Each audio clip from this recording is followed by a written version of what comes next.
এই যে 6, 7, 8 এই তিনটা হচ্ছে তিনটা বড় বড় ভূমিকম্প, যেটা বলতে গিয়ে মেজে আসলো। এই তিনটা ভূমিকম্পে এখনো আসা বাকি আছে। নবীজি বলেছেন একটা পৃথিবীর পূর্ব দিকে হবে। পূর্ব দিক কোন দিক? এই যে শুআয়ব আলাইহিস সালামের কওম, যাদেরকে মাপে কম দেওয়ার কারণে আল্লাহ পাক ধ্বংস করেছেন। কোন কারণে? মাপে কম দেওয়ার কারণে।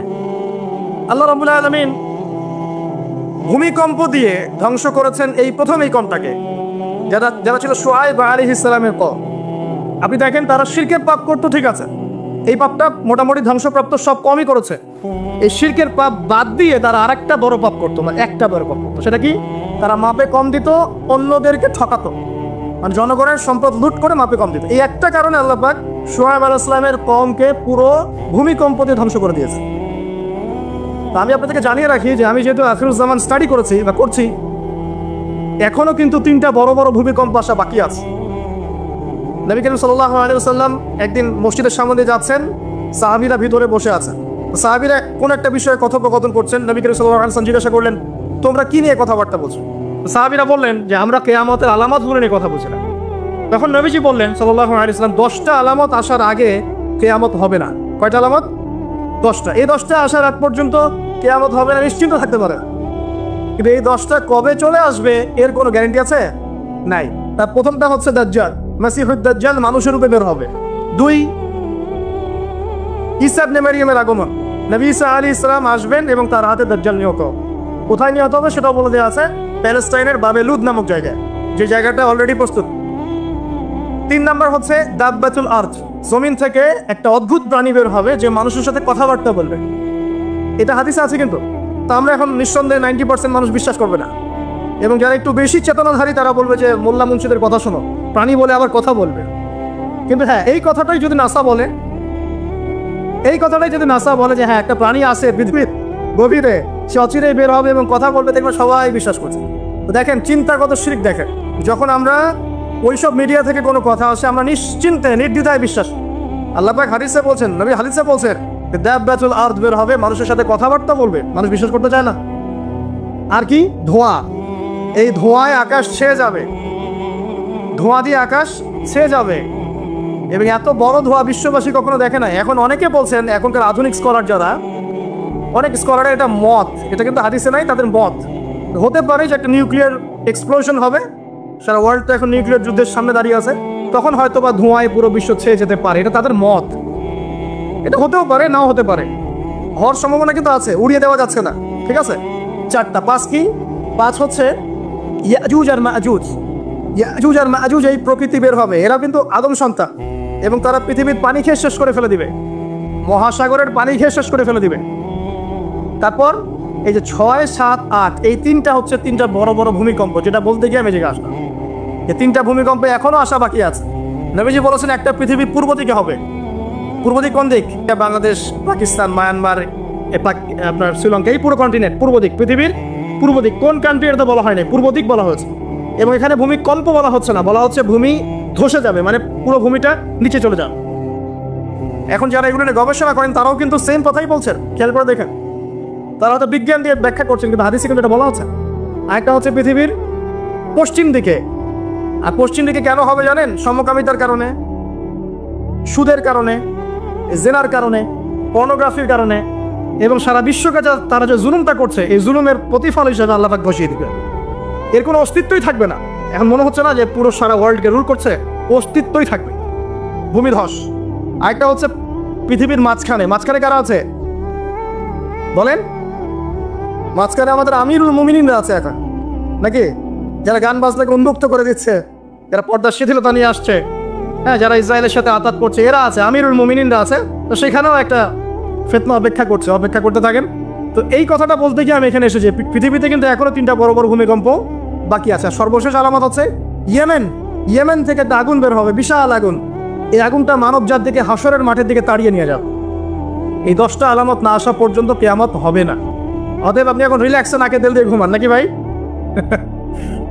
এই 10টা আলামত না আসা পর্যন্ত কিয়ামত হচ্ছে না। তবে এই 10টা আলামত আসার পটভূমি কিন্তু তৈরি হয়ে যাচ্ছে, এটা আমাদের খেয়াল করতে হবে। আচ্ছা আসেন, এই যে শুআয়ব আলাইহিস সালামের কওমকে যে ভূমিকম্প দিয়ে ধ্বংস করা হলো, এই ভূমিকম্প কখন আসে?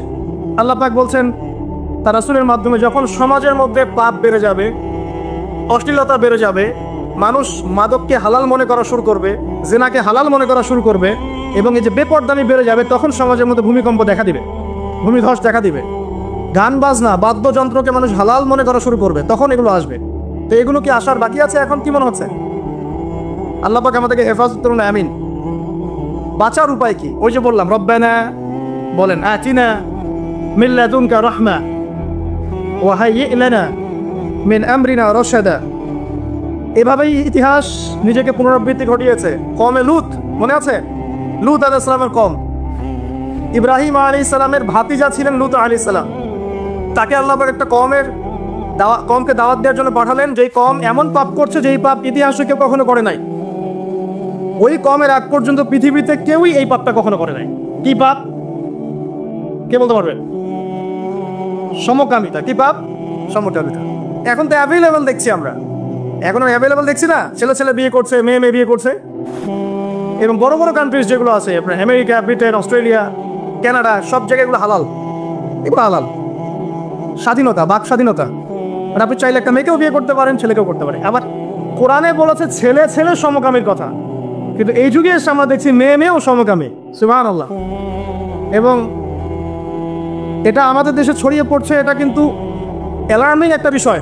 আমরা সবাই বাইরে ভালো মানুষের মুখোশ ধরে আছি ঠিকই, কিন্তু ভিতরে ভিতরে সমাজ এগুলো চলছে, এটাকে ডিফেন্ড করতে না পারি, তাহলে কিন্তু সমস্যা। আগামীতে দেখা যাবে যে আমাদের পরিবারের মধ্যে এগুলো ঢুকে যাচ্ছে, নাউজুবিল্লাহ।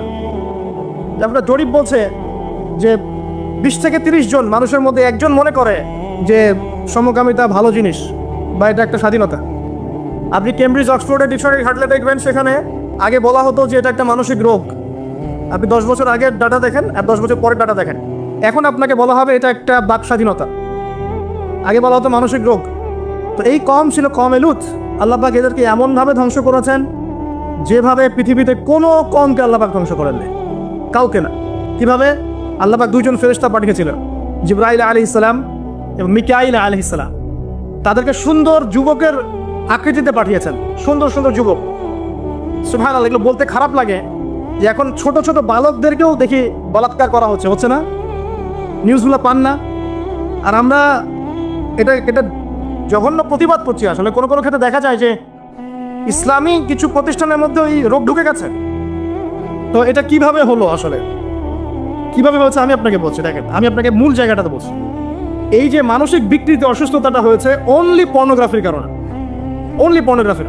কারণ পর্নোগ্রাফি দেখতে দেখতে সবাই বাসায় এগুলো ইন্টারনেটের আপনার ফোনে সবাই যখন দেখতে অভ্যস্ত হয়ে গেছে, তখন ইন্টারনালি আমরা সবাই পশু হয়ে গেছে। এখন সামনে যেই থাকে, একটা ছোট বাচ্চা থাক, ছোট মেয়ে থাকে, 5 বছরের মেয়েকে দেখলাম রেপ করে ফেলছে। 5 বছরের মেয়ে, 5 বছরের মেয়ে রেপ হয়েছে কোথায়? বলতে চাচ্ছি না, কারণ এগুলো বললে তো নিজেদের দোষ প্রকাশ করা হয়। কিন্তু মানুষ ধর্ষকের কোনো ধর্ম নাই। সে হিন্দু, মুসলিম, নাকি বৌদ্ধ, খ্রিস্টান, না আলেম জালেম, এগুলো ধর্ম দেখার সময় নাই। আল্লাহ পাক বলেছেন তার রাসূলের মাধ্যমে ধর্ষণ হলেই প্রকাশ্যে মৃত্যুদণ্ড দিয়ে দিবে, যেই হোক, সে যেই হোক না, ওর কোনো ধর্ম নাই। সে একজন আলেম দাড়িওয়ালা মানুষও যদি হয়, তাকেও এই কাজ করতে হবে। তো চোরের কোনো ধর্ম আছে? ডাকাতের কোনো ধর্ম আছে? তো মিডিয়া আবার টেকনিক্যালি দেখবেন ওইটাকে হাইলাইট করবে বেশি, বিকজ এখানে একটা সুযোগ আছে ইসলামকে ডমিনেট করার জন্য। কিন্তু সেম ঘটনা কিন্তু অনেক বড় বড় সেকুলার প্রতিষ্ঠানে ঘটেছে, ওগুলো কিন্তু আমরা হাইলাইট করতে দেখি না। এটা আমরা বুঝি ইন্টেনশনটা কি।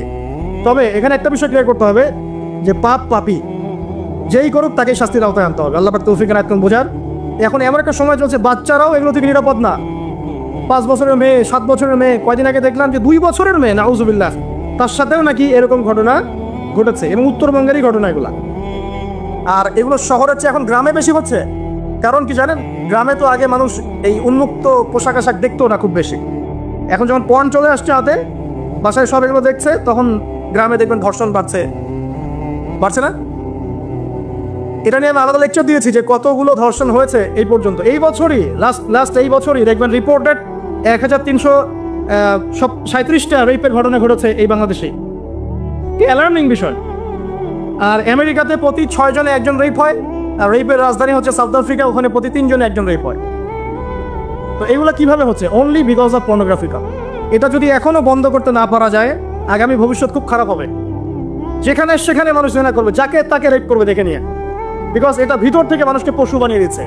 আমরা জানি এর পিছনে একটা বড় ইন্ডাস্ট্রি কাজ করে, যারা সারা বিশ্বে প্রায় 98 বিলিয়ন ডলারের ব্যবসা করে পর্ন দিয়ে। শুধু আমেরিকায় ব্যবসা করে 12 বিলিয়ন ডলারে, সারা বিশ্বে 12 বিলিয়ন ডলার বোঝেন? 1 বিলিয়ন ডলার কত কোটি বোঝেন? 100 কোটি ডলার। তো বিশাল একটা ইন্ডাস্ট্রি আছে, এর পিছনে টাকা কাজ করে, টাকা, অনলি টাকা। আর এখানে যা দেখানো হয় সবই ফেক, এগুলো কোনোটাই সত্য না, এটা শুধু একটা অভিনয় আর কিছু না। তো এটা দিয়ে পুরো স্পেশালি মুসলিম যুবকদের ভিতরে এমন একটা মানে পশুত্ব ঢুকে দেওয়া হয়েছে যে জেনা, ধর্ষণ, বেহায়াপনা এগুলো বাড়তেই আছে দিন দিন। এটা না কমানো গেলে এবং মানে আইনের সুশাসন নিশ্চিত করা না গেলে ধর্ষণ কমবে না, জেনা কমবে না, ইফতিজিংও কমবে না, মেয়েদের অধিকার আর আদায় করা সম্ভব হবে না, এটা আমার মত। বাকিটা আপনারা ভেবে দেখেন, আপনারা অনেক বিজ্ঞ মানুষ আছেন, ভেবে দেখেন কি করলে এগুলো কমবে। যদি না ভাবি আল্লাহ পাক কি করবেন জানেন? একটা হাদিস বলি খালি। যায়নাব বিনতে জাহাশ রাদিয়াল্লাহু আনহা তিনি বলছেন, ইয়া রাসূলুল্লাহ সাল্লাল্লাহু আলাইহি ওয়াসাল্লাম, আনুহলিকু ওয়া ফিনা সালিহুন, আমাদের মধ্যে সৎ লোক থাকা অবস্থাতেও কি আমরা ধ্বংস হয়ে যাব? আমাদের মধ্যে সৎ যে অনেক ব্যক্তি আছে তারা থাকলেও কি আমরা ধ্বংস হয়ে যাব? নবীজি বলছেন, নাম, হ্যাঁ তোমরা ধ্বংস হবে। ইযা কাসরাতিল খাবাস, যখন নোংরামি, অশ্লীলতা, বেহায়াপনা বাড়তে থাকবে, আলেম জালেম সব ধ্বংস হয়ে যাবে। তা আমরা আমাদের স্বার্থেই কথাগুলো বলবো, কারণ আমরা যদি এগুলোকে প্রতিহত করতে না পারি তাহলে আমাদের বাড়িতেও এই ফিতনা ঢুকে আসবে। আসবে না? আসবে। দেখে নিয়েন, আল্লাহ পাক বোঝার তৌফিক এনায়েত করুন, আমিন। তো কওমে লূতকে আল্লাহ পাক কি করেছেন? সুন্দর বালকের রূপে এই জিবরাইল আর মিকাইল আলাইহিস সালামকে পাঠিয়েছেন। এখন লূতের লোকরা বলছে যে তোমার ঘরে যে মেহমান দুজন এসেছে ওদেরকে আমাদেরকে দাও। নাউজুবিল্লাহ, বুঝতে পারেন নাই? তোমার ঘরে যে দুজন মেহমান এসেছে ওই দুজন মেহমানকে নিতে এসেছে। লূত আলাইহিস সালাম বলছেন যে আমার হাউলাই বানাতি ইন কুনতুম ফাইলিন, তোমাদের যদি বিয়ে করার ইচ্ছা থাকে, আমার মেয়েরা আছে তাদেরকে বিয়ে করার প্রয়োজনে। একজন নবী তার মেয়েকে বিয়ে দিতে যাচ্ছেন, তাও তোমরা এই পথে যেও না। তখন এই কওমে লূতের লোকরা বলছে, তুমি খুব ভালো করে জানো হে লূত আমরা কি জন্য এসেছি। তখন তিনি বলছেন, আলাইসা মিনকুম রাজুলুন রশীদ, তোমাদের মধ্যে কি একজনও ভালো মানুষ নাই? এরপরে আল্লাহর আযাব আসলে লূত আলাইহিস সালাম এবং তার স্ত্রী চলে যাচ্ছেন। তার স্ত্রী কিন্তু আবার ঈমানদার ছিলেন না, সে পিছনে ফিরে বারবার দেখছে। নূহ আলাইহিস সালামের স্ত্রী যেমন ঈমানদার ছিলেন না, লূত আলাইহিস সালামের স্ত্রীও তেমনি ঈমানদার ছিলেন না। নবীর স্ত্রী হওয়া সত্ত্বেও তারা কিন্তু জাহান্নামে যাবে, নাউজুবিল্লাহ। তো এই লূতকে ধ্বংস করলেন আল্লাহ পাক, কওমে লূতকে এভাবে ফেরেশতার পাখা দিয়ে ওই পুরো জায়গাটাকে উঠিয়ে নিয়ে মাটিতে আবার ধসিয়ে দেওয়া হয়েছে। এই জায়গাটা এখন নিদর্শন হয়ে আছে। জর্ডানের পাশে দেখবেন ওই যে ডেড সি, একটা মৃত সাগর আছে না, ওইটা ছিল সেই জায়গা। এখানে সাদুম গোত্র থাকতো, সাদুম, এই কওমের নাম ছিল সাদুম, এরা সমকামী ছিল। এখন আপনার জন্য আমার নসিহত হচ্ছে, নবী সাল্লাল্লাহু আলাইহি ওয়াসাল্লাম বলেছেন, আমি শেষ জামানায় আমার উম্মতের উপর কিছু বিষয় ভয় করি যে এগুলো আমার উম্মতের মধ্যে ঢুকে যাবে, আমি আশঙ্কা করি ঢুকে যাবে। কি কি বিষয়? 1 নাম্বার, যে আমি আশঙ্কা করি যে আমার উম্মতের মধ্যে মূর্তি পূজা ঢুকে যাবে, মুসলিম কিন্তু স্ট্যাচু ওয়ার্শিপ করবে। 2, আমি আশঙ্কা করি আমার উম্মতের মধ্যে রিয়া ঢুকে যাবে। রিয়াটা কি? লোক দেখানো আমল। রিয়া কি? লোক দেখানো আমল। আমি আশঙ্কা করি যে আমার উম্মতের মধ্যে সমকামিতা ছড়িয়ে পড়ে নাই? এগুলো নবী সাল্লাল্লাহু আলাইহি ওয়াসাল্লাম আশঙ্কা ছিল। দেখেন সবগুলো এখন বাস্তব হয়ে গেছে। আল্লাহ রাব্বুল আলামিন এই সমকামিতার পাপ থেকে আমাদেরকে হেফাজত করুন, আমিন। এভাবেই ইতিহাস রিপিট হয়েছে। আল্লাহ পাক এদেরকেও ধ্বংস করেছেন। এর আগে আল্লাহ পাক নূহ আলাইহিস সালামের কওমকেও ধ্বংস করেছেন। কি কারণে?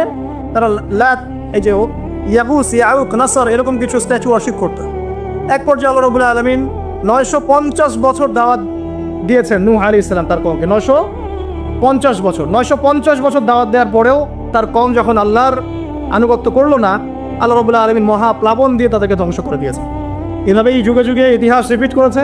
আমাদের নবী মুহাম্মদ সাল্লাল্লাহু আলাইহি ওয়াসাল্লামের সময়ও এই হিস্ট্রিটাই ছিল। আবু জাহেল, আবুল আহাব, উতবা, শাইবা যারা ছিল তারা মূলত সমাজটাকে দ্বিখণ্ডিত করে ফেলেছিল, খণ্ডে খণ্ডে ভাগ করে ফেলেছে, ডিভাইড অ্যান্ড রুলের মতো। সমাজে সুদ ছড়িয়ে দিয়েছিল, জেনা ছড়িয়ে দিয়েছিল, পরকীয়া ছড়িয়ে দিয়েছে এবং শিরক ছড়িয়ে দিয়েছে এবং গোত্রীয় হানাহানি চলছিল। এরকম একটা অবস্থায় নবী সাল্লাল্লাহু আলাইহি ওয়াসাল্লাম ওই সমাজের মধ্যে আসেন নবী হিসেবে। এসে মাত্র 23 বছর সময় নিয়েছেন। কত বছর? মাত্র 23 বছর। আমাদের তো সমাজ সংস্কারের শতাব্দী পার হয়ে যাচ্ছে। এক একটা রেভলিউশন দেখবেন শতাব্দী পার হয়ে যাচ্ছে, কিন্তু কোনো আলটিমেট রেজাল্ট নাই। নবী সাল্লাল্লাহু আলাইহি ওয়াসাল্লাম 23 বছর সময় নিয়েছেন, মাত্র 23 বছর। এই 23 বছরে কোরআন এবং হাদিস এই দুটোকে হাতে নিয়ে নবী সাল্লাল্লাহু আলাইহি ওয়াসাল্লাম সমাজের প্রত্যেকটা জাহিলিয়াত উপর থেকে সরিয়ে দেন নাই, শেকড় থেকে উপড়ে ফেলেছেন। তবে তিনি যখন ইসলাম প্রতিষ্ঠা করে দিয়ে চলে গেছেন, খোলাফায়ে রাশেদার যুগ চলে গেছে, তারপর উমাইয়া খেলাফত এসেছে প্রায় 100 বছরের মতো, পরে আব্বাসীয় এসেছে প্রায় 550 বছরের মতো, আস্তে আস্তে ফাতেমিরা এসেছে, এদিকে কর্ডোভার স্পেন আন্দালুসে উমাইয়া শাসন ছিল, ওসমানীয়রা এসেছে, এভাবে ইতিহাস চলেছে দীর্ঘদিন, প্রায় 1400 বছর। শেষ পর্যায়ে গিয়ে নবী সাল্লাল্লাহু আলাইহি ওয়াসাল্লাম কিছু ভবিষ্যৎবাণী করে গেছে, যখন শেষ জামানাগুলো আসবে তখন দেখবে তোমরা সমাজে সুদটা ছড়িয়ে পড়বে বেশি, জেনা ছড়িয়ে পড়বে, পর্ন ছড়িয়ে পড়বে। পর্ন কথা তো তিনি বলেন নাই, বলেছেন অশ্লীলতা ছড়িয়ে পড়বে। এখন আমরা বলছি এটা পর্নোগ্রাফি। তিনি আরো বলেছেন সময়গুলো সংক্ষিপ্ত হয়ে আসবে, মানুষের হঠাৎ মৃত্যুর পরিমাণ বেড়ে যাবে, অনেক কিছু বলে গেছেন। দিন চলে যাবে মনে হয় একটা ঘন্টার মতো চলে গেল, বছর চলে যাবে একটা মাসের মতো, মাস যাবে একটা সপ্তাহের মতো। অনেকগুলো সাইন তিনি বলে গেছেন। মুসলিমদের মধ্যে বিভক্তি বাড়তে থাকবে, হত্যা হারাজ বাড়বে। হারাজ, হত্যা মানে হারাজ, মানে একজন ব্যক্তিকে হত্যা করা হবে, সে জানবে না আমাকে কেন হত্যা করা হলো, আর একজন ব্যক্তি হত্যা করবে, সেও বুঝবে না কেন তাকে মারলাম। ফাসাদ বাড়তে থাকবে, উঁচু উঁচু অট্টালিকা নির্মাণের প্রতিযোগিতা বাড়তে থাকবে। হচ্ছে না এগুলো? সমাজে ভালো মন্দের মানদণ্ড উল্টে যাবে, মানুষ সত্যকে মিথ্যা বলবে, মিথ্যাকে সত্য বলবে, মিথ্যাবাদীকে সত্যবাদী বলবে, সত্যবাদীকে মিথ্যাবাদী বলবে, আমানতদারকে খেয়ানতকারী বলবে, খেয়ানতকারীকে আমানতদার বলবে। টোটালি মানদণ্ড উল্টে যাবে। আস্তে আস্তে সিচুয়েশন এমন হতে থাকবে, খারাপ থেকে খারাপ। তবে সোনালী সময় কি আর ফিরবে না? তাহলে সময় কি তাহলে আর ফিরবে না? এভাবেই চলবে সবকিছু? না, এভাবে চলবে না ইনশাআল্লাহ। আল্লাহ রাব্বুল আলামিন তার রাসূলের মাধ্যমে জানিয়েছেন এই সবকিছুই সাময়িক, সবকিছু সাময়িক। ইতিহাস আবার পুনরাবৃত্তি ঘটাবে। ইতিহাস সভ্যতা শুরু হয়েছিল একজন নবী দ্বারা, শেষও হবে আরেকজন নবী দ্বারা ইনশাআল্লাহ তাআলা। সভ্যতা শুরু হয়েছিল আদম আলাইহিস সালামকে দিয়ে, আর শেষ হবে ঈসা ইবনে মারিয়ামের হাতে। শেষ জামানার সবচেয়ে ভাইটাল ক্যারেক্টার হচ্ছেন ঈসা ইবনে মারিয়াম। ইমাম মাহদী নন, ইমাম মাহদী সবচেয়ে ভাইটাল ক্যারেক্টার নন, সবচেয়ে ভাইটাল ক্যারেক্টার হচ্ছে ঈসা ইবনে মারিয়াম। তিনি প্যালেস্টাইন জেরুজালেম থেকে পুরো ওয়ার্ল্ডে ইসলামিক খেলাফা রিস্টোর করবেন ইনশাআল্লাহ তাআলা। এবং তিনি নতুন কোনো শরীয়ত নিয়ে আসবেন না, নতুন কোনো ধর্ম নিয়ে আসবেন না, বরং তিনি এসে বরং কুশ ভেঙে ফেলবেন। শুয়োরের মাংস যেটা, এটাকে একদম টোটালি হারাম করে ফেলবে। জিজিয়া যে ট্যাক্সটা আছে এটাকে উঠিয়ে দিবেন। এবং তিনি 40 ইয়ার্স, হাদিস এসেছে 40 বছর তিনি এই পৃথিবীতে থাকবেন। কত বছর? 40 বছর। ওই সময় সম্পর্কে এমন কথা এসেছে যে যাকাত নেওয়ার জন্য একটা মানুষ খুঁজে পাওয়া যাবে না। আসতে কতদিন এটা আমরা বলতে পারবো না, এটা আল্লাহ পাক জানেন, আল্লাহ জানেন। এটা কতদিন এটা আমরা বলতে পারবো না, এটা বলার অধিকারও আমাদের নাই, বিকজ এটা গায়েবের বিষয়। আলামাতগুলো আস্তে আস্তে আস্তে আস্তে ওইদিকে যাচ্ছে। এখন তিনি আজকেই আসুন আর কালকেই আসুন, ইমাম মাহদী আজই আসুক আর কালই আসুক, আপনার আমার দায়িত্ব চেঞ্জ হবে না। দায়িত্ব কি চেঞ্জ হবে? খুব সংক্ষেপে 2 মিনিট সময় নিচ্ছি যে আমরা যে কোনো সিচুয়েশনেই আমাদের দায়িত্বটা কি আসবে। 1 নাম্বার কথা হচ্ছে ভাই, যে বড় পরিসরে চিন্তা বাদ দিয়ে আগে ছোট পরিসরে আসেন, নিজের ব্যক্তি জীবনে আগে ইসলাম প্রতিষ্ঠা করেন। নিজে আগে পড়াশোনা করি, দিনের জ্ঞান অর্জন করেন, পড়াশোনা করেন, যে লাইনেই পড়াশোনা করছেন করেন, কিন্তু ইসলামটাকে, ইসলামের ফরজ ওয়াজিব সুন্নত মুস্তাহাবগুলো শেখেন। ডাক্তার ইঞ্জিনিয়ার হওয়ার কোনো আপত্তি নাই, বড় পলিটিশিয়ান হন, ইকোনমিস্ট হন, কোনো আপত্তি নাই, বাট ইসলামের বেসিক নলেজটা অর্জন না করে মৃত্যুবরণ করেন আল্লাহর ওয়াস্তে। 2 নাম্বার, কোরআনকে সময় দেন, কোরআনটাকে স্টাডি করেন, হাদিসটা স্টাডি করেন। আল্লাহ পাক তৌফিক দান করুন, আমিন। এরপরে আমল বাড়িয়ে দেন, আমলটা বাড়ায় দেন। এখন সময় থাক 100 বছর আর 500 বছর বা 2 বছর, আমল বাড়ায় দেন। আপনার আমল আপনার সাথেই, কেউ কারো কবরে যাবে না। অতএব আমল বাড়িয়ে দেওয়ার চেষ্টা করি, আল্লাহ পাক তৌফিক দান করুন। আমল বাড়ানোর সবচেয়ে সেরা পদ্ধতি হচ্ছে রাসূল সাল্লাল্লাহু আলাইহি ওয়াসাল্লামের সুন্নাহ মতো জীবন গড়া, নবীর সুন্নাহ মতো জীবন গড়া। প্রত্যেকটা কাজ রাসূল সাল্লাল্লাহু আলাইহি ওয়াসাল্লামের সুন্নাহ মতো করেন, ইনশাআল্লাহ প্রতিটা কাজই নাকি হবে ইনশাআল্লাহ। আর কি বাড়াবো? আদর্শ পরিবার। এটা বারবার আমি একটা কথা বলি যে আদর্শ পরিবারের কোনো বিকল্প নাই। পারিবারিক আদর্শ, পারিবারিক মূল্যবোধ সবচেয়ে বড় শিক্ষা। এই শিক্ষাটা অন্য জায়গায় আপনি পাবেন না। সো পারিবারিক আদর্শটা ঠিক করার চেষ্টা করি আমরা। আমাদের বাচ্চাদের প্রতি সচেতন হই, কার সাথে মিশছে, কি করছে, ওদেরকে ডিভাইস এডিক্টেড হতে দিয়েন না, এত সহজেই স্মার্টফোন ওদের হাতে তুলে দিয়েন না। বাসায় ছোট ছোট মেয়েদের ব্যাপারেও সচেতন হন, তাদের ব্যাপারেও খেয়াল রাখেন, তাদেরকে নিরাপত্তায় রাখেন। পর্দা, এটা তো বলতেই হবে, এটার কোনো বিকল্প নাই। যে যাই বলুক না কেন, আপনার ইজ্জত সম্মান আপনার কাছেই, এর কোনো বিকল্প নাই। রাসূল সাল্লাল্লাহু আলাইহি ওয়াসাল্লাম এবং আল্লাহর বিরুদ্ধাচরণ করে আপনি প্রগতি অর্জন করতে পারবেন না, আপনি উন্নতি অর্জন করতে পারতে পারেন সেটা বস্তুবাদী, পরকালে এর কোনো অস্তিত্ব থাকবে না। আর কি করতে পারি আমরা হালাল অর্থনীতি সার্চ করতে পারি।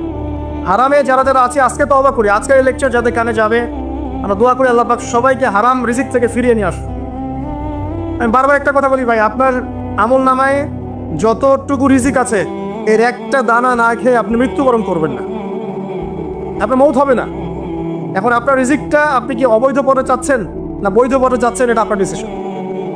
আপনি যদি বৈধ পথে চান ওই পরিমাণ রিজিক আপনাকে খাওয়াবেন আল্লাহ পাক, তারপর মৃত্যুবরণ করবেন। আর যদি অবৈধ পথে চান সেটাই খাওয়াবেন, খাওয়াই মৃত্যুবরণ করবেন। মানে আপনি ডিসিশন নেন কোন দিকে যাবেন। আর রিজিকের মালিক আল্লাহ আমরা খালি মুখে বলি, মনে কিন্তু বিশ্বাস করি না। মনে যদি বিশ্বাস করতাম তাহলে আমরা কিন্তু কখনো সুদের ধার ধারতাম না, আমরা ঘুষ দুর্নীতি করতাম না। কারণ আমরা করছি কেন? মনে করছি যে আমি এটা করলে রিজিক বাড়বে। আর আপনি যাদের জন্য এই কাজগুলো করছেন, আপনার স্ত্রী, আপনার সন্তান, আপনার পরবর্তী প্রজন্ম, 40 দিন সময় নেবেন আপনাকে ভুলে যেতে। 40 দিন সময় নেবেন আপনাকে ভুলে যেতে, দেখে নিয়ে। কবর খুব একাকিত্বের জীবন। আসলে মৌতের যে যন্ত্রণার কথা আমরা বলি না, এটা সবচেয়ে বড় বিষয়টা কি জানেন? শারীরিক কষ্ট তো আছেই, এই যে দুনিয়ার সবার থেকে বিচ্ছেদ, এটাই হচ্ছে যন্ত্রণা। সবার থেকে বিচ্ছেদ না, সবার থেকে বিচ্ছেদ চলে যেতে হয়, এটাই সবচেয়ে বড় যন্ত্রণা। মানুষ একা থাকতে চায় না। ও জেলখানায় যে মানুষকে বন্দি করে রাখে না, ওই একাকিত্বের কষ্টে মানুষ ভোগে। একা একা, আমি একা, কেউ নেই আমার সাথে, এটাই। এর উপর যদি আবার টর্চার করা হয়, রিমান্ড দেওয়া হয়, তাহলে কি অবস্থাটা হবে বোঝেন। এই হলো কবর, এই হলো কবর। একটা ঘটনা বলে শেষ করে দেই, যে একজন ব্যক্তি মারা গেছেন, আর মুসা আলাইহিস সালামের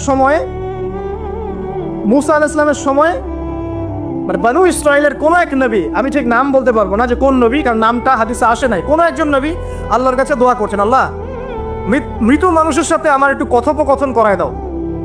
আমি জাস্ট একটু কথাবার্তা বলতে চাই যে মৃত মানুষটা কেমন আছে বা তাদের অবস্থাটা কি, আমি জানতে চাই। তো আল্লাহ পাক সেই ব্যবস্থা করে দিলেন। তিনি একটা কবরের কাছে গিয়ে দাঁড়ালেন, একজন মৃত মানুষ উঠে আসলো। এটা সায়েন্স বিশ্বাস নাও করতে পারে, আমাদের কোনো মাথা ব্যথা নেই, ঠিক আছে? তো এবার তিনি তাকে জিজ্ঞাসা করছেন যে তুমি কেমন আছো, তুমি কেমন আছো, এই মুর্দাকে জিজ্ঞাসা করছেন। তিনি বলছেন আজকে থেকে প্রায় 500 বছর আগে আমার মৃত্যু হয়েছে। এই ব্যক্তি বলছেন আজকে থেকে প্রায় 500 বছর আগে আমার মৃত্যু হয়েছে, এখন পর্যন্ত আমার গা থেকে, আমার আত্মা থেকে মৌতের যন্ত্রণা দূর হয় নাই। লা ইলাহা ইল্লাল্লাহ। তো এই হচ্ছে অবস্থা। আমরা ব্যক্তিগত চিন্তাটা আগে করি, নিজের ফিকির, নিজের কবরের ফিকির, নিজের এলেম, নিজের আমল, নিজের পরিবার, নিজের রিজিক। যাদের জন্য হারামে যাচ্ছেন কেউ সাথে যাবেন, কেউ সাথে যাবে না, না আপনার গার্লফ্রেন্ড, না আপনার বউ বাচ্চা, কিচ্ছু না। এগুলো তো শুধু মায়ার বাঁধন, মায়ার বাঁধন না, মায়ার বাঁধন। যদি এগুলো নেয়ামত হয় আলহামদুলিল্লাহ, যদি এগুলো দুনিয়াতে আপনার ফিতনা সৃষ্টি করে, আপনি আসহাবুল কাহফ হয়ে যান। কথা বুঝতে পারছেন না? এরপরে যদি সামর্থ্য হয়, আল্লাহ পাক আপনাকে জ্ঞান দেন, আপনাকে পলিটিক্যাল পদ দেন, ইকোনমিক সেকশনে জ্ঞান দেন, ইত্যাদি ইত্যাদি, আপনাকে আল্লাহ যে সেকশনে রাখবেন সেখান থেকে দিনের খেদমত করবেন, পারবেন না ইনশাল্লাহ? ডক্টর হয়েছেন, রোগীদের ফিস কমায় দেন, ট্রিটমেন্ট ইজি করে দেন। হ্যাঁ, ডক্টর হন, একজন ভালো ডক্টর হন, কসাই হন। ইঞ্জিনিয়ার হন, একজন সৎ ইঞ্জিনিয়ার হন, চোর হন। আপনি যেখানে থাকবেন সেখান থেকেই আপনি খেদমত করতে পারবেন। সবাইকে আলেম হতে হবে জরুরি না, সবাইকে দায়ী হতে হবে জরুরি না, এবং সবাই এটা হতেও পারবে না। এভাবে জাতি গঠন হয় না। আগে বলছি বিভিন্ন সেকশনে মানুষ আমাদের লাগবে, এবং প্রত্যেকটা সেকশনেই তাওহীদপন্থী ইমানদার মানুষ লাগবে। এবং ইনশাআল্লাহ তাআলা আমাদের সবাই সবার ধর্মটা ঠিকঠাক মতো পালন করি, দেখবেন ধর্মের মধ্যে কোনো ভেদাভেদ থাকবে না ইনশাআল্লাহ। যে যা ধর্ম পালন করুক, কোনো মন্তব্য করতে যাবেন, ঠিক আছে? আপনি আপনার ধর্ম ঠিক মতো পালন করছেন কিনা এটার দিকে ফোকাস করেন। আল্লাহ পাক আমাদের সবাইকে তৌফিক ইনায়াত করুন কথাগুলো বোঝার, আমিন। আর সবশেষে যদি আমাদের এর চেয়েও বেশি কিছু করার সক্ষমতা থাকে, তখন আপনি দিনের প্রচার করবেন, প্রসার করবেন, তাবলীগ করবেন, আল্লাহর পথে মানুষকে ডাকবেন। এর চেয়ে বড় ব্যবসা হতে পারে না। কারণ আপনার দাওয়াতের মধ্য দিয়ে যত মানুষ আল্লাহর দিকে আসবে, যত মানুষ হারাম ছেড়ে হালালের দিকে চলে আসবে, সবার নেকি ইনশাআল্লাহ আপনি পাবেন ইনশাআল্লাহ। আল্লাহ পাক আমাদের সবাইকে সবচেয়ে সর্বোত্তম ব্যবসায় অংশগ্রহণ করার তৌফিক ইনায়াত করুন, আমিন। আমি আজকে আর লম্বা করছি না, এখানে শেষ করছি। আকুলু কওলি হাযা আস্তাগফিরুল্লাহ লি ওয়া লাকুম ওয়া লিসাইরিল মুসলিমিন। বারাকাল্লাহু লানা ওয়া লাকুম বিল আয়াতিল হাকিম। ইন্নাহু তাআলা জাওয়াদুন কারীমুর রাউফুর রহিম। সুবহানাকাল্লাহুম্মা ওয়া বিহামদিক, আশহাদু আল লা ইলাহা ইল্লা আনতা আস্তাগফিরুকা ওয়া আতুবু ইলাইক। শুধু 3টা জায়গা বের করতে পেরেছি। কয়টা জায়গা? 3টা। এক নাম্বার দেখেন, আদম আলাইহিস সালাম পরে নূহ আলাইহিস সালাম না, এই জাতিটাকে আল্লাহ পাক ধ্বংস করেছেন না? এই ধ্বংসটাকে আল্লাহ পাক এই বেপরদামির কারণে করেছেন, অশ্লীলতার কারণে করেছেন, পোশাকের অপসংস্কৃতির কারণে করেছেন? করেন না, শিরকের কারণে করেছেন। কি কারণে? শিরক। আল্লাহ পাক সবাইকে ডুবিয়ে মেরেছেন, কিন্তু ওরা যে নগ্ন পোশাক করে রাস্তাঘাটে চলাফেরা করতো, এই কথাটা কিন্তু আল্লাহ পাক বলেন। তার মানে ওদের পাপ এটা ছিল না। এরপর ইব্রাহিম আলাইহিস সালামের কওম কি এই কারণে ধ্বংস হয়েছে? অশ্লীলতার কারণে ধ্বংস হয়েছে? বেহায়াপনার কারণে ধ্বংস হয়েছে? নগ্নতা সংস্কৃতির অপচর্চার কারণে ধ্বংস হয়েছে? না। শিরকের কারণ। আদ জাতির কারণে? না। সামুদ জাতির কারণে? না। একটা জাতি পাওয়া যায়, তার নাম কমে লুত, কি নাম? কমে লুত। এই লুত কম ছিল সমকামী, তারা মেয়েদের সাথে বিবাহ বন্ধনে আবদ্ধ হতো না, বরং ছেলেদের ছেলে ছেলে জেনা করতেন। এই একটা জাতি পাচ্ছি ইতিহাসে যারা অশ্লীলতার কারণে, ফাহেসা কাজের কারণে, সমকামিতার কারণে, নোংরামির কারণে আল্লাহ পাক পুরো উপরে উঠিয়ে নিচে নামিয়ে ধসিয়ে দিয়েছে। এই একটা জাতি পেলাম। আরেকটা জাতি পাওয়া যায়, তার নাম হচ্ছে বানু ইসরাইল। কি নাম? বানু ইসরাইল। আল্লাহ রাসূল সাল্লাল্লাহু আলাইহি ওয়াসাল্লাম বলছেন যে তোমরা দুনিয়া থেকে বেঁচে থাকো এবং নারীর ফিতনা থেকে বেঁচে থাকো। কারণ বানু ইসরাইল মানে মূসা আলাইহিস সালামের যে কওম ছিল, এই কওমের মধ্যে প্রথম ফিতনা দেখা দিয়েছিল মেয়েদের ব্যাপারে। এই একটা পেলাম যে মেয়েদের কারণে, বেহায়াপনার কারণে, অশ্লীল পোশাকের কারণে, নগ্নতার কারণে একটা সভ্যতাকে আল্লাহ পাক শাস্তি দিয়েছে। দুটো পাওয়া গেল, ঠিক আছে? এক দুই, একটা লুত, একটা হচ্ছে বানু ইসরাইল, ঠিক আছে? আর একটা পাওয়া যায় এটা জোর করে, সেটা হলো নবী মুহাম্মদ সাল্লাল্লাহু আলাইহি ওয়াসাল্লাম নবী হওয়ার ঠিক আগের সময়টা, যেটাকে আমরা কি বলি আইয়ামে জাহিলিয়াত। ওই সময়ে মেয়েদের জেনাটা ব্যাপক ছিল, ব্যভিচারটা ব্যাপক ছিল, পরকীয়াও ছিল, বৈবাহিক তেমন কোনো অধিকার ছিল না। এমনও হতো যে একটা মেয়ের সাথে 8-10 জন পুরুষ সহবাস করতো, করার পরে সেই মেয়ে যখন গর্ভবতী হতো, তার বাচ্চা প্রসব করার পর সেই মেয়ে 10 জনকে ডেকে দাঁড় করাতো, দাঁড় করিয়ে বলতো যে অমুকে হচ্ছে আমার এই বাচ্চার বাপ, তারপরে এর সাথে বিয়ে হয়। চিন্তা করতে পারেন? তো নারীদের যে বৈষয়িক অধিকার, ধর্মীয় অধিকার, আপনার পোশাকের অধিকার, স্বাধীনতার অধিকার, সম্পত্তির অধিকার এগুলো ছিল না ওই সময়। এই একটা সভ্যতা পাওয়া যাচ্ছে, তাহলে তিনটা আমরা বের করতে পারলাম। কথা ঠিক আছে? আচ্ছা, এবার আসেন এই তিনটা সভ্যতার পর নবী সাল্লাল্লাহু আলাইহি ওয়াসাল্লাম যখন নবী হলেন, তখন তিনি সমস্ত অশ্লীলতার শেকড়টাকে উপরে ফেলে দিলেন। সভ্যতার ইতিহাস থেকে শুরু করে আমরা যত জাতির ধ্বংস দেখছি, এই ধ্বংসগুলো শিরকের কারণে হয়েছে, কুফরির কারণে হয়েছে, অবাধ্যতার কারণে হয়েছে। মাত্র কয়েকটা জাতির ক্ষেত্রে অশ্লীলতা, বেহায়াপনা, আপনার ফাহেসা কাজ, এগুলোর রিজন দেখানো হয়েছে। তো এ থেকে একটা বিষয় প্রমাণ করা যায়, এই কথাটা ভালো করে বোঝেন। এ থেকে একটা বিষয় প্রমাণ করা যায় যে যত সভ্যতা ধ্বংস হয়ে গেছে, ওই সভ্যতার মানুষরা আর যাই করুক না কেন, তাদের পোশাক আশাক ঠিকঠাক ছিল। কথা বুঝতে পারছেন?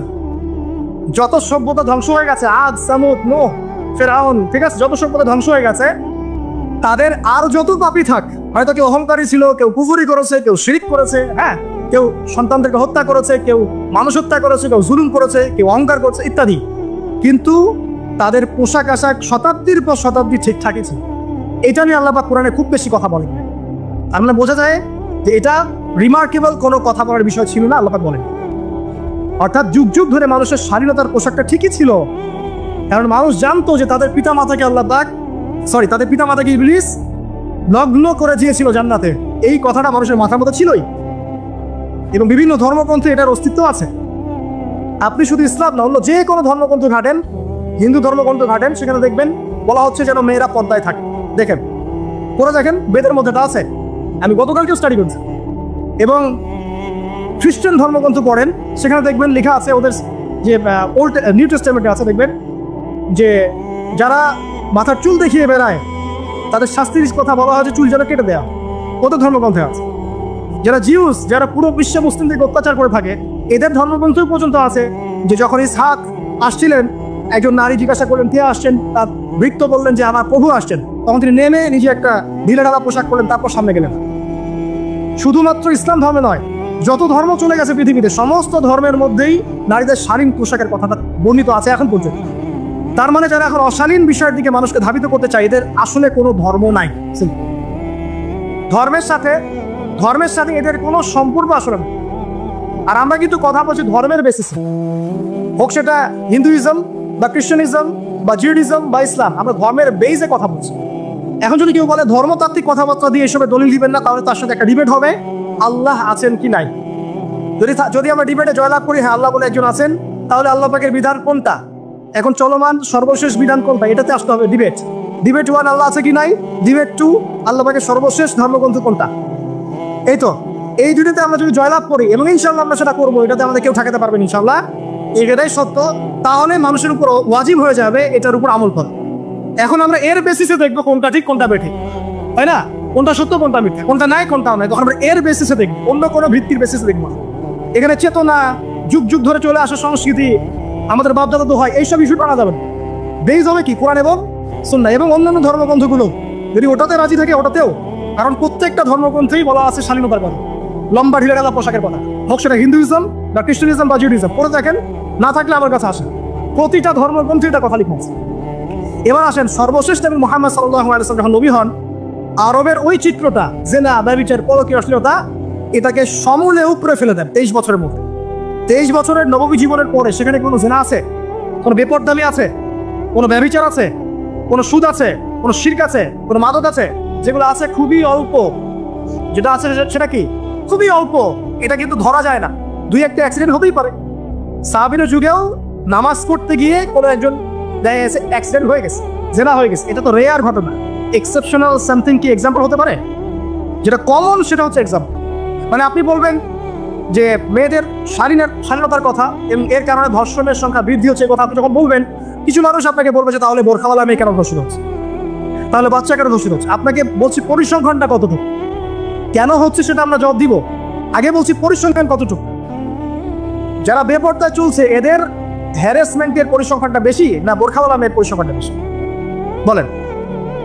যারা বেহায়াত মতো চলছে, বেপরদায় চলছে, এদের পরিসংখ্যানটা বেশি নাকি শিশু অ্যাবিউজিং এর পরিসংখ্যানটা বেশি? তাহলে মূল যে জায়গাটা ওইখানে আগে ফোকাস করতে হবে, তারপরে আমরা গৌণ জায়গায় যাব। এবং এই জায়গাটাতে আমরা দলিল বা প্রমাণ হিসেবে পেশ করব মানুষের রুচিবোধের পরিবর্তন, মানসিকতার পরিবর্তন এবং পাশবিক একটা প্রবৃত্তির দাসত্ব। এটা কিভাবে হচ্ছে? এটা পর্নোগ্রাফির কারণে হচ্ছে, এটা পর্নোগ্রাফির কারণে হচ্ছে, মিডিয়ার কারণে হচ্ছে, অবাধ ফ্রি মিক্সিং এর কারণে হচ্ছে, যৌন সুরসুরির কারণে হচ্ছে এবং যৌনতাকে সহজলভ্য করে দেওয়ার কারণে এই দুর্ঘটনাগুলো ঘটছে। আচ্ছা, আগে আমি আমার পয়েন্টে আসি। নবী সাল্লাল্লাহু আলাইহি ওয়াসাল্লাম যখন এটার শিকড়টা উপরে ফেলে দিলেন, তখন কিন্তু মক্কা, মদিনা, পুরো জাজিরাতুল আরবে আর কোনো বেহায়া করার কোনো শিকড় থাকলো না। আল্লাহ পাক কিভাবে এটা করলেন? পুরো হিস্ট্রির ইতিহাস টেনে দিয়ে আল্লাহ পাক কয়েকটা আদেশ নাযিল করলেন। সেই আদেশটা কোরআন এবং সুন্নাহে আছে। আল্লাহ পাক প্রথমে ছেলেদেরকে বললেন, শোনো, সূরা নূর 33 নম্বর আয়াত। আল্লাহ পাক ছেলেদেরকে বললেন, তোমরা তোমাদের চোখ নিচু রাখো, এটা আমাদের দায়িত্ব। প্রত্যেকটা ছেলের দায়িত্ব, বেগানা মেয়েকে দেখলে চোখটা কি করবে? নিচু করবে। তাহলে আপনি সিডিউসড হবেন, এক কথা। 2 নাম্বার, আল্লাহ পাক আমাদেরকে বললেন, তোমরা তোমাদের লজ্জাস্থানকে হেফাজত করো। কাদেরকে? আমাদেরকে, মানে ছেলেদেরকে। প্রথমে আল্লাহ পাক ছেলেদেরকে বললেন, চোখ নিচু করে রাখো, লজ্জাস্থানে হেফাজত করো। ঠিক আছে? সূরা বানী ইসরাঈল আল্লাহ পাক বললেন, জেনার ধারের কাছেও যেও, ধারের কাছেও যেও। আল্লাহ পাক আরো বললেন, যদি কেউ জেনা করে ফেলে, সূরা নূরে, তাহলে তাকে 100টা বেত্রাঘাত করতে হবে। কটা? 100টা। এবং 1 বছরের জন্য তাকে বহিষ্কার করতে হবে। আল্লাহ পাক শাস্তিও দিলেন, শুধু তাত্ত্বিক বিধান দেন নাই, শাস্তিও দিয়েছেন। কারণ শুধু তাত্ত্বিক বিধান দিয়ে হবে? আমি যদি ওয়াজ করে বেড়াই, মদ খায় না, কোনো শাস্তি না অ্যাপ্লাই করি, তাহলে কি মদ ছাড়বে মানুষ? আমি যদি হত্যা করা মহাপাপ, দুর্নীতি করা মহাপাপ, মানে দুর্নীতি ছাড়বে না যতক্ষণ না শাস্তি নিশ্চিত করা যাচ্ছে। আল্লাহ পাক তাত্ত্বিক কথা শুরু করলেন না, শাস্তিও নিশ্চিত করলেন। তারপর আল্লাহ পাক আরো বললেন, যদি বিবাহিত কোনো ব্যক্তি ব্যভিচার করে, তাহলে তাকে রজন করতে হবে, মাটিতে পুঁতে তাকে পাথর নিক্ষেপ করে হত্যা করবে। ঠিক আছে? শাস্তি। এরপরে দেখেন, আল্লাহ পাক মেয়েদেরকে বলছেন, এটা মেয়েদেরকে বলছেন, তোমরা বলুন তো ঘরে থাকো, যদি বাইরের পরিবেশ তোমাদের অনুকূলে না থাকে, তোমরা ঘরে অবস্থান করো।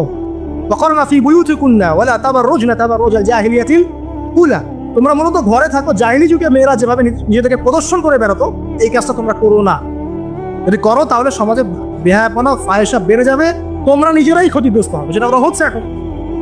আচ্ছা, এরপর আল্লাহ পাক আরো বললেন, হে নবী, আপনি আপনার স্ত্রী এবং মুমিন নারীদেরকে বলেন, তারা যদি বাহিরে যায় যেন জিলবাব দিয়ে তাদের পুরো বক্ষদেশটাকে ঢেকে নেয়। তাহলে পোশাকের সংস্কৃতির শেকড় কোত্থেকে শিখবো? আমি কোত্থেকে শিখবো? আল্লাহ পাক কর্তৃক নাজিলকৃত সর্বশেষ ঐশী গ্রন্থ থেকে শিখবো নাকি? যে বইয়ের মধ্যে কোনো ভুল নাই সেটাই তো আমার শেখার মাধ্যম হবে নাকি যে দর্শনে 1000টা ভুল সেটা শিখবো আমি?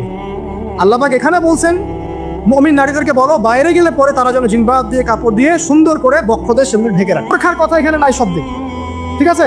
ঢেকে রাখা, ঢিলে ঢালা পোশাকের কথা এসেছে।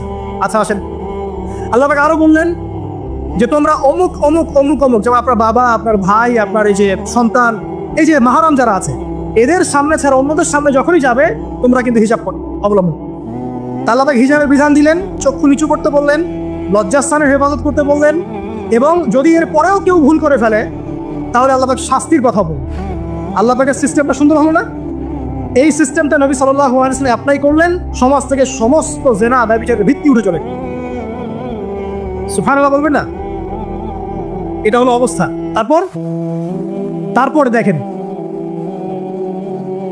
আল্লাহ রাব্বুল আলামিন শুধু পর্দার কথা বলেই ক্ষান্ত হবেন না, কারণ একটা বিধান দিলেই মানুষের সবকিছু সলভ হবে না। আল্লাহ পাক এর পাশাপাশি আমাদেরকে 5 ওয়াক্ত নামাজ পড়তে বললেন, ঠিক আছে? নামাজ পড়লে মানুষ ভালো হবে, নৈতিকতা শিখবে, আল্লাহর সাথে ক্লোজ সম্পর্ক হবে। আল্লাহ পাক কোরআন তেলাওয়াত করতে বললেন, ঠিক আছে? কোরআন মেনে চলতে বললেন। আল্লাহ পাক আমাদেরকে আল্লাহর জিকির করতে বললেন, নবীর সুন্নাহ মতো চলতে বললেন। আল্লাহ রাব্বুল আলামিন আমাদেরকে আল্লাহর যত অবাধ্যতা আছে, কি সমস্যা? আচ্ছা জাতি তার আমি যেটা বলতে চাচ্ছি যে আল্লাহ পাক শুধু পর্দার কথাগুলো বলেই একটা বিধান দিয়ে শেষ করে দিলেন না, কারণ শুধুমাত্র হিজাবের সাথেই পুরো সোসাইটির সমস্যাগুলো জড়িত না, এখানে আরো অনেক বিষয় আছে। যদি আপনি নৈতিকতা না শেখেন, একটা বোরখাওয়ালা মেয়েকে আপনি টিস করতে পারেন, ঠিক আছে? যদি আপনার মধ্যে আল্লাহর ভয় তাকওয়া না থাকে, আপনি কিন্তু একটা বাচ্চাকে ধর্ষণ করতে পারেন, সুযোগ পেলে আপনি করে ফেলবেন। আপনার মধ্যে আল্লাহর ভয় না থাকলে আপনি কিন্তু গোপনে জেনা করতে পারেন বা পর্ন দেখতে পারেন। তাই আল্লাহ পাক শুধু হিজাবের বিধানটা দিয়েই ক্ষান্ত হলেন না, আল্লাহ পাক আনুষঙ্গিক আরো অনেক কথা বললেন যে তোমরা পবিত্র হও, বেশি বেশি আল্লাহ জিকির করো, 5 ওয়াক্ত সালাত নামাজে পড়ো, কোরআন তেলাওয়াত করো, নবীর সুন্নাহ মেনে চলো, দ্বীনি কাজে ব্যস্ত থাকো, সৎ কাজের আদেশ করো, অসৎ কাজের নিষেধ করো। মানে এই সবগুলো কাজ যখন একসাথে হবে, আপনার মনটা কি হবে? পবিত্র হবে। আপনার মনের মধ্যে আল্লাহর নূর চলে আসবে।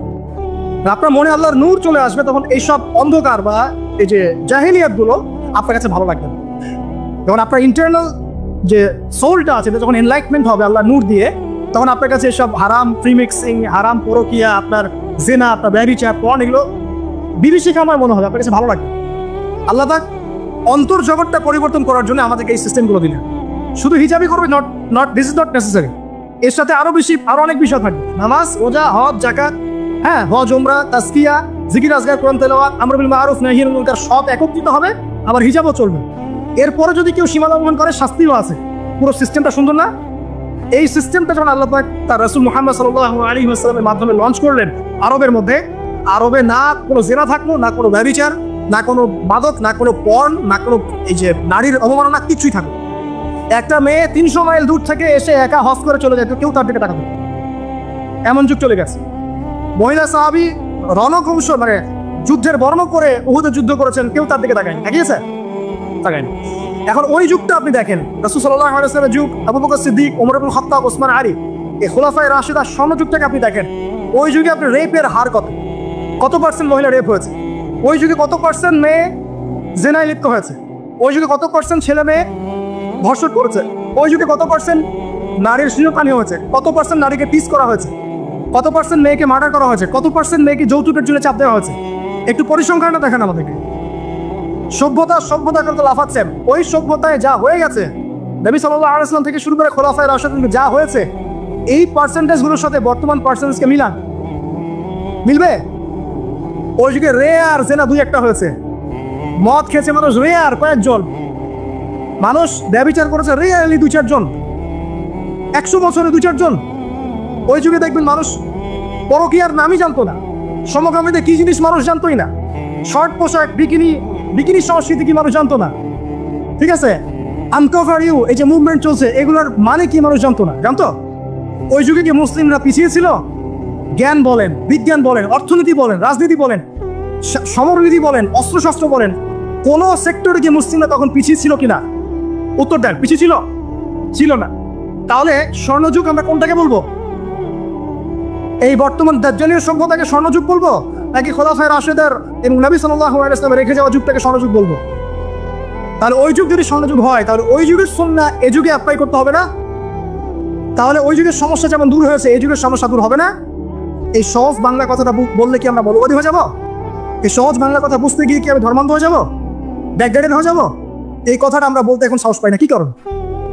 তারপরে যদি ব্যর্থ হয় প্রেমে, তাহলে হয়ে যাবে মাদকের কাছে, না হলে সঙ্গীতের কাছে, না হলে গুন্ডামি মাস্তানির কাছে, কিছু একটার কাছে গিয়ে সে প্রশান্তি খুঁজতে চাবে। কিন্তু সে বুঝতে পারছে না যে প্রশান্তি আসলে 2টা জিনিসের মধ্যে আছে, 1 আল্লাহর আনুগত্য, 2 তার রাসূলের সুন্নাহ। সহজ কথায় প্রশান্তি 2টা বিষয় পাবেন। 1, 5 ওয়াক্ত নামাজ পড়েন, মসজিদে প্রশান্তি পাবেন। 2, নিয়মিত 1 পারা করে কোরআন তেলাওয়াত করেন, প্রশান্তি পাবেন। আপনি গান শুনছেন, গান এটা আপনাকে সাময়িক বিমোহিত করছে, আপনাকে প্রশান্তি দিবে না। একটা সাময়িক একটা মোহ, একটা হেলুসিনেশনের মতো। আর এগুলোর পিছনে আছে বিশাল বিজনেস। আর এই সেক্টরগুলোর মধ্যে যে মানুষগুলো আছে, এদের ব্যক্তিগত চরিত্র কত সুন্দর, এটা আপনারা ঘাটলে বুঝতে পারবেন। বহু মানুষ আছে এই সব সেক্টরে যারা সমকামী। সমুদ্রের কিনারায়, কক্সবাজারের সমুদ্রের কিনারায় দাঁড়িয়ে যখন আমরা দেখি যে দুটা ছেলে হাত ধরে হাঁটছে, একজন আরেকজনকে জড়িয়ে ধরছে, একজন আরেকজনকে চুমো খাচ্ছে, তখন আর অবাক হই না এখন। কারণ সমকামিতা এত বেড়ে গেছে দিন দিন, এগুলো এখন ইউজ টু হয়ে যাচ্ছে আমরা এগুলোর সাথে। আপনি কোথায় আছেন আপনি জানেন না। আমরা এখন এমন সব পাপ করি, যে পাপ সম্পর্কে একটা কথা উপমা স্বরূপ বলছি আমি। ওই জান্নাত সম্পর্কে বলা হচ্ছে না, জান্নাত এমন জায়গা যা কোনো চোখ দেখে নাই, কোনো কান শোনে নাই, কোনো মন কল্পনা করে নাই, এমন জায়গা না জান্নাত। এখন এই শেষ জামানায় মানুষগুলো, আমরা যারা আছি, আমরা এমন সব পাপ করি যা কোনো চোখ দেখে নাই, কোনো কান শোনে নাই, কোনো মন কল্পনা করতে পারে নাই। এখন ছেলে ছেলেকে বিয়ে করছে, ছেলে ছেলের সাথে লিভ টুগেদার, মেয়ে মেয়েকে বিয়ে করছে। হ্যাঁ, একজন দিনী বোন দেখলাম, দিনী বোন, হিজাব পরা বোন, সে স্ট্যাটাস দিচ্ছে যে আমি এক জায়গায় যেতাম এক দিনী বোনের বাসায়, আস্তে আস্তে আস্তে আস্তে তার সাথে আমার একটা আন্তরিকতা সৃষ্টি হচ্ছিল। সেই মেয়ের আবার হাজব্যান্ড থাকে দেশের বাইরে, তো ছলে বলে কৌশলে সে কখনো এই মেয়ে গায়ে হাত দেয়, কখনো এটা করে, কখনো সেটা করে। সে বলে আমি তালিমে যাওয়া বাদ দিয়ে দিলাম। দিনী বোন, আর বাইরের অবস্থা কি তাহলে ভাবেন? এখন যতদিন যাচ্ছে এগুলো বাড়ছে। পাপ আপনি চিন্তাই করতে পারবেন না যে মানুষ এগুলো পাপ করতে পারে।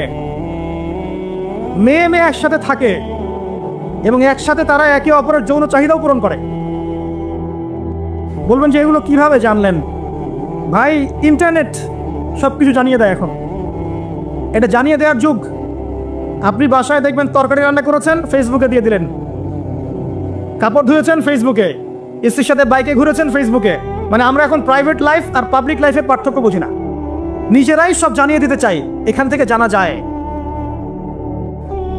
মেয়ে মেয়ে একে অপরের জন্য চাহিদা পূরণ করছে। বলতে পারেন কিভাবে সম্ভব? সম্ভব করার জন্য যে উপকরণের দরকার সেটাও বাজারে চলে এসেছে। এটা শেষ জামানা, এটা শেষ জামানা। আপনি কোন সাইনের অপেক্ষা করছেন? মানুষ, দাড়ি টুপি পরা মানুষকে দেখবেন যে অনেকেই আছে বোনের সম্পত্তি দিবে না, সম্পত্তির অধিকার দিবে না, মেয়েদেরকে পড়াশোনা করাবে না, অনেক কিছুই জুলুম। এদিকে নামাজ পড়ছেন মাশাআল্লাহ, অর্থনৈতিক জীবনে দেখবেন সুদ খাচ্ছে, দাড়ি টুপি বলা মানুষ। আমি আমাদের সমস্যা নিয়ে বেশি কথা বলতে চাই। অন্যরা ইসলাম বোঝে না, তাদের কাছে ইসলামের দাওয়াত এভাবে পৌঁছে নাই। তারা জানে না এর মধ্যে চূড়ান্ত সত্যের উৎস আছে, সমস্ত সমস্যার সমাধান আছে। আমরা তো জানি। তাহলে আমরা জানার পরে আমি দাড়ি রেখে কেন, নামাজ পড়ে কেন সুদ খাবো? এই উত্তরটা আমাকে দেন আগে। আমি নামাজ, 5 ওয়াক্ত নামাজ পড়ে, হজ ওমরা করে, যাকাত দিয়ে আমি কেমন করে ঘুষ নিব? কিভাবে আমি একজন মুসলিম ছেলে হয়ে বিবাহ বহির্ভূত সম্পর্ক করতে পারি? কিভাবে আমাদের মুসলিম পরিবারের মেয়েরা বেপর্দায় বাইরে যেতে পারে? অমুসলিমদের কথা বাদ দেন, আমাদের কথা চিন্তা করে। আলাইকুম আনফুসাকুম, নিজেদের খবর নেওয়া আগে। এমনও পাপ হচ্ছে এখন, আপনি আপনার কান শোনে নাই, হৃদয় কল্পনাও করে নাই। একটা ছেলে রাস্তায় হাঁটছে, ছেলেটার মধ্যে মেয়েলি স্বভাব। কিছু মানুষ ওকে টার্গেট করছে, টার্গেট করে ওকে ফুসলিয়ে ফাসলিয়ে একটা জায়গায় নিয়ে গেল।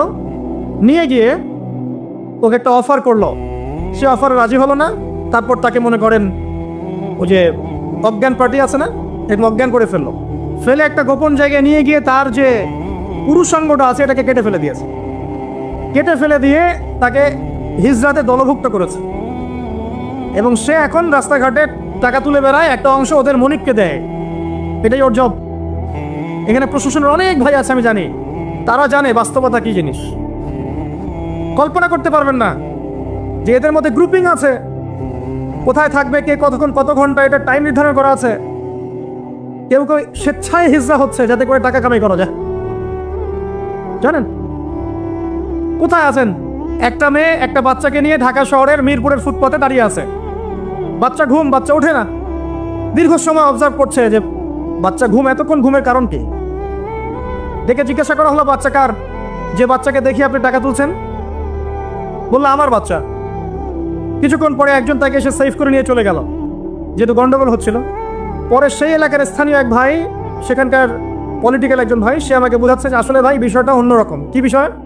বিষয়টা হচ্ছে যে এক শ্রেণীর মেয়ে আছে এই শহরে যারা বাচ্চা ভাড়া দেয়, আরেক শ্রেণীর মেয়ে আছে যারা বাচ্চা ভাড়া নেয়।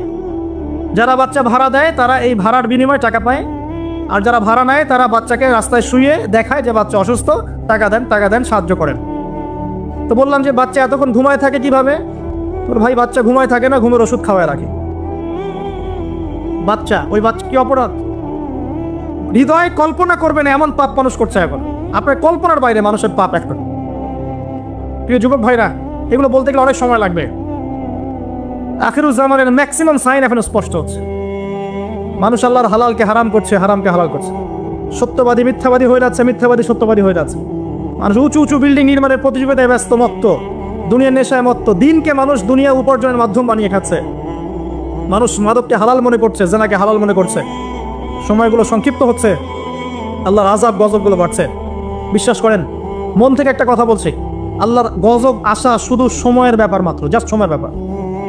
আমরা যা করছি, আমরা ব্যক্তি পর্যায় থেকে শুরু করে বিশ্ব পর্যন্ত যা করছি, আল্লাহর গজব আসা শুধু একটা সময়ের ব্যাপার মাত্র। দেখে নিয়েন।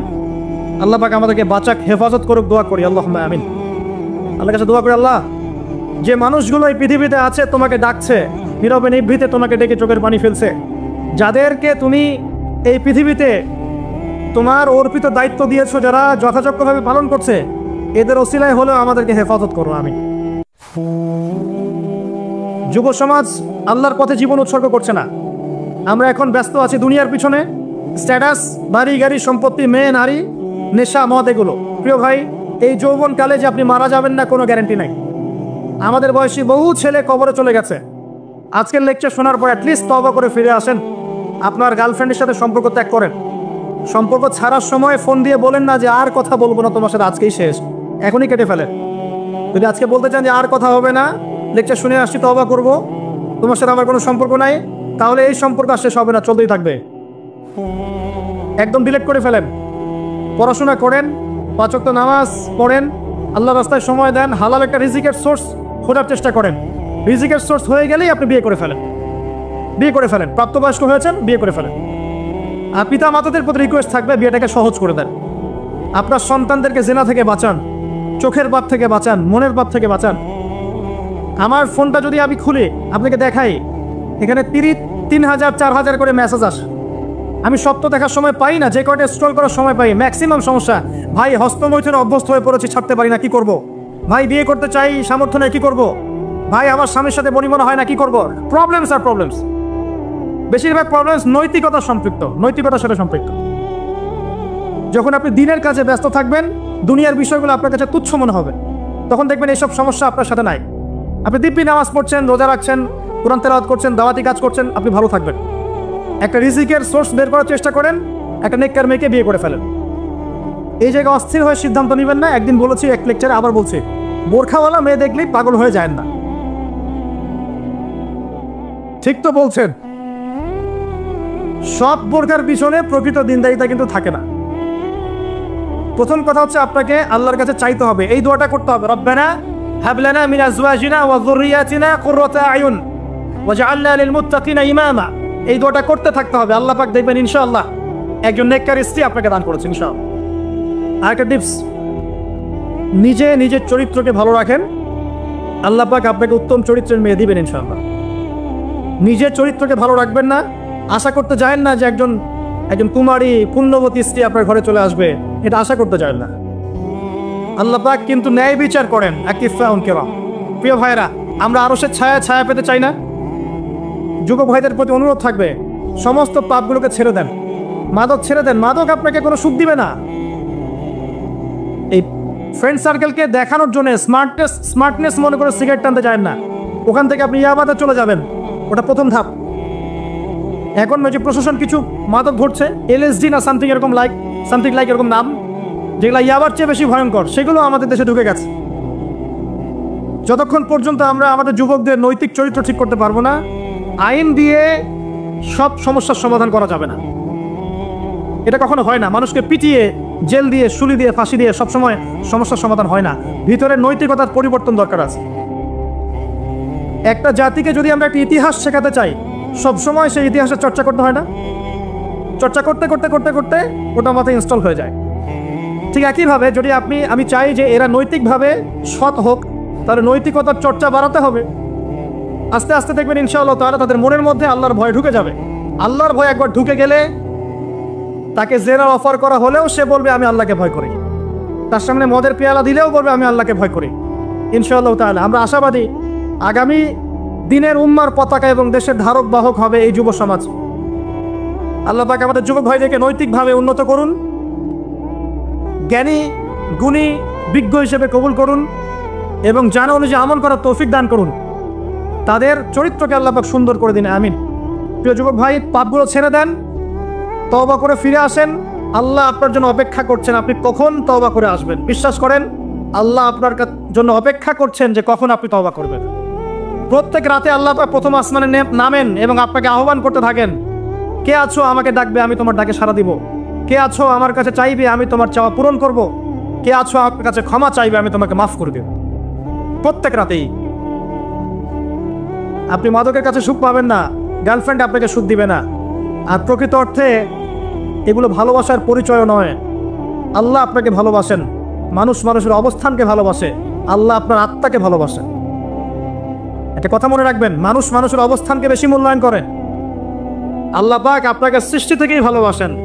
আপনি তওবা করে ফিরে আসেন, আপনার জন্য এই আয়াতের সুসংবাদ। আল্লাহ পাক বলেছেন সূরা ফুরকানের মধ্যে, ইল্লা মান তাবা, যারা তওবা করে ফিরে আসবে, ওয়া আমানা এবং ঈমান নিয়ে আসবে, ওয়া আমিলা আমালান সালিহান এবং সৎ আমল সম্পাদন করবে, উলাইকা ইউবাদদিলুনা সাইয়্যাতিহিম হাসানাত, এরাই তারা যাদের গুনাহগুলোকে নেকি দিয়ে পরিবর্তন করে দেওয়া হবে ইনশাআল্লাহ। আল্লাহ পাক আবার বলছেন, যারা তওবা করবে, তওবা করে ফিরে আসবে, ঈমান নিয়ে আসবে, বেশি বেশি নেক আমল করবে, এরাই সেই সব মানুষ যাদের গুনাহগুলোকে আল্লাহ পাক নেকি দিয়ে পরিবর্তন করবেন ইনশাআল্লাহ তাআলা। দ্বিতীয় শ্রেণী তারা যারা তাদের যৌবনকাল আল্লাহর পথে বিলিয়ে দিয়েছে। তিন নাম্বার শ্রেণী হচ্ছে তারা রাজুলুন, এমন ব্যক্তি কলবুহু মুআল্লাকুন বিল মসজিদ, যার হৃদয়টা মসজিদের সাথে ঝুলন্ত থাকে। একজন মানুষের মন মসজিদের সাথে ঝুলন্ত কিভাবে থাকতে পারে? মানে প্রত্যেক ওয়াক্ত নামাজের পর পরের ওয়াক্ত নামাজ পড়ার জন্য সে আগ্রহী থাকে। এটাকে বলা হয় মসজিদের সাথে হৃদয় ঝুলন্ত থাকা। এই শ্রেণীর মানুষকে আল্লাহ পাক আরশের ছায়া দিবেন ইনশাআল্লাহ তাআলা। এটাকে আমরা করতে পারি না ভাই? আল্লাহ পাক আমাদেরকে তৌফিক দান করুন, আমিন। 4 নম্বর শ্রেণী রাজুলান, এমন দুইজন ব্যক্তি, হোক নারী বা পুরুষ, তাহাব্বা ফিল্লাহ, যারা একে অপরকে আল্লাহর জন্য ভালোবাসে। একে অপরকে আল্লাহর জন্য ভালোবাসে, দুনিয়ার স্বার্থে নয়, আল্লাহর জন্য, দ্বীনের স্বার্থে ভালোবাসে। ইজতামা আলাইহি ওয়া তাফাররাকা আলাইহি, একত্রিত হয় তারা আল্লাহর জন্য, বিচ্ছিন্ন হয় আল্লাহর জন্য। অতএব যাকে ভালোবাসতে চান আল্লাহর জন্য ভালোবাসেন। আপনার স্ত্রী, আপনার সন্তান, আপনার বাবা, আপনার মা, যাকে ভালোবাসেন, মহব্বত করেন, আল্লাহর জন্য করেন। লা নুরিদু মিনকুম জাযাআন ওয়ালা শুকুরা, আমরা তোমাদের কাছে কোনো জাযাও চাই না, কোনো প্রতিদানও চাই না, শুধু আল্লাহর চেহারা চাই, আল্লাহর সন্তুষ্টি চাই। আল্লাহ পাক আমাদেরকে আল্লাহর জন্য ভালোবাসার তৌফিক দান করুন। যখন আপনি মানুষের কাছে কিছু আশা করবেন, তখন আপনি পদে পদে কষ্ট পাবেন। আশাবাদ দিয়ে আল্লাহর জন্য ভালোবাসেন, ইনশাআল্লাহ তাআলা দেখবেন আল্লাহ পাক আপনাকে কবুল করেছেন, আমিন। এরপরে রাজুলুন, এমন ব্যক্তি, ভালো করে শোনেন, রাজুলুন এমন ব্যক্তি, দাওয়াতহু ইমরাতুন যাত মানসাবিন ওয়া জামাল, এমন একজন ব্যক্তি যাকে সুন্দরী উচ্চ বংশের কোনো মেয়ে জেনার জন্য আহ্বান করেছে। এমন একজন ব্যক্তি যাকে সুন্দরী উচ্চ বংশের কোনো মেয়ে জেনার জন্য আহ্বান করেছে, বা আপনাদের ভাষায় যে আমার সাথে অ্যাফেয়ার করবি, আমার সাথে চা খাবি, আমার সাথে কফি খাবি, আমার সাথে ঘুরতে যাবি, এই টাইপের অফার করেছে আর কি, আমার সাথে আজকে থাক, এই টাইপের। সেই ব্যক্তি বলছে ইন্নী আখাফুল্লাহ, আমি আল্লাহকে ভয় করি। এই ব্যক্তিকে আল্লাহ পাক আরশের ছায়া দিবেন ইনশাআল্লাহ তাআলা।